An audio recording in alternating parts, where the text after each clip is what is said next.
In this video, I'm gonna be showing you the exact way to restore deleted Facebook post.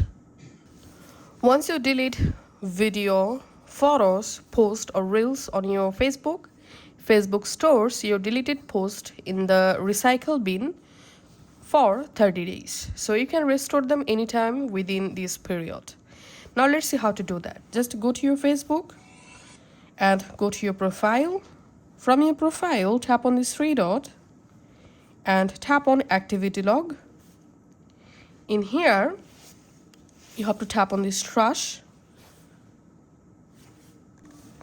In here, you'll find all of your deleted items.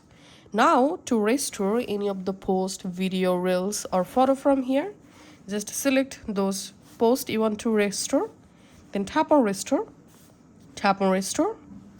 and those post will reappear exactly where it was. So this was the exact way to restore deleted post in Facebook.